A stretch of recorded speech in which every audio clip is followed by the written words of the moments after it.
इंसान का जिस्म सिर्फ एक ब्रेन पर काम नहीं करता। हमारे जिस्म के अंदर एक और ब्रेन होता है। इसे कहते हैं सेकंड ब्रेन। और ये ब्रेन हमारे स्टमक यानी गट के अंदर होता है। ज्यादा लोग इस बारे में कभी सोचते भी नहीं, लेकिन यही गट हमारी हेल्थ, हमारी एनर्जी और हमारे मूड तक को कंट्रोल करता है। What is the gut? गट का मतलब होता है हमारा डाइजेस्टिव सिस्टम। इसमें शामिल होता है स्टमक, स्मॉल इंटेस्टिन और लार्ज इंटेस्टिन। ये सिर्फ खाना हजम करने का सिस्टम नहीं है, ये एक इंटेलिजेंट सिस्टम है। इस सिस्टम के अंदर करोर्स ऑफ बैक्टीरिया रहते हैं। इन बैक्टीरिया को कहते हैं गट माइक्रोबायोम। ये बैक्टीरिया हमारे लिए काम करते हैं। अगर ये हेल्थी हों तो हम हेल्थी रहते हैं। Why gut is called second brain? क्या आप जानते हो कि हमारे गट के अंदर 100 मिलियन से ज्यादा नर्व्स होती हैं? ये नर्व्स सीधा कनेक्ट होती हैं हमारे में ब्रेन से। इस कनेक्शन को कहते हैं गट ब्रेन कनेक्शन। इसीलिए जब हम नर्वस होते हैं तो स्टमक खराब हो जाता है, और जब पेट खराब होता है तो मूड भी ऑफ हो जाता है। ये कोइंसिडेंस नहीं है, ये साइंस है। Gut and mental health. आपने नोटिस किया होगा, जब डाइजेशन ठीक नहीं होता तो इरिटेबिलिटी बढ़ जाती है। गट सेरोटोनिन नाम का केमिकल बनाता है। सेरोटोनिन को कहते हैं हैप्पी हार्मोन। लगभग 99% सेरोटोनिन गट में बनता है। इसका मतलब यह है कि हैप्पीनेस सिर्फ दिमाग से नहीं, स्टमक से भी आती है।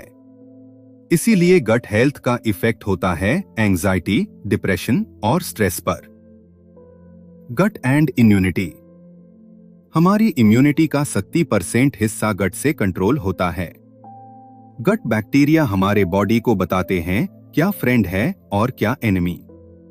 अगर गट वीक हो तो इम्यूनिटी वीक हो जाती है। इसीलिए बार बार बीमार होना अक्सर गट प्रॉब्लम का सिग्नल होता है। ये है गट खराब क्यों होता है? सबसे पहला रीजन प्रोसेस्ड फूड। ज्यादा शुगर, जंक फूड और पैकेज्ड फूड गट बैक्टीरिया को नुकसान पहुंचाते हैं। दूसरा रीजन एंटीबायोटिक्स का ओवरयूज। एंटीबायोटिक्स सिर्फ बैड बैक्टीरिया नहीं, गुड बैक्टीरिया को भी मार देते हैं। तीसरा रीजन स्ट्रेस। लंबा स्ट्रेस गट के नर्व्स को डिस्टर्ब करता है। Signs of poor gut health. Gut खराब होने के कुछ कॉमन साइंस होते हैं। Gas, bloating, low energy, skin problems, mood swings, poor sleep. ये सब सिम्टम्स सिर्फ सरफेस पर दिखते हैं, रूट कॉज अक्सर गट होता है। Gut and food. Gut health directly depend करती है कि हम क्या खाते हैं। नेचुरल फूड्स जैसे फ्रूट्स, वेजिटेबल्स, कर्ड और फर्मेंटेड फूड गट के लिए अच्छे होते हैं। फाइबर गट का बेस्ट फ्रेंड होता है। फाइबर बैक्टीरिया को एनर्जी देता है। लेकिन सिर्फ फाइबर लेना काफी नहीं होता। फाइबर को सही तरह काम करने के लिए पानी चाहिए। यहीं पर इसबगोल मदद करता है। इसबगोल फाइबर के साथ मिलकर डाइजेशन को स्मूथ बनाता है। ये स्टूल को सॉफ्ट करता है और गट को बैलेंस में रखता है। इसलिए फाइबर के बाद इसबगोल का सही यूज बहुत इंपॉर्टेंट होता है। Final message. गट सिर्फ खाना हजम करने का सिस्टम नहीं है, ये हमारा सेकंड ब्रेन है। ये डिसाइड करता है हम कैसे फील करते हैं, हम कितने एनर्जेटिक रहते हैं और हमारी इम्यूनिटी कितनी स्ट्रांग होती है। अगर हम अपने गट का ख्याल रखते हैं तो बॉडी खुद का ख्याल रखना शुरू कर देती है।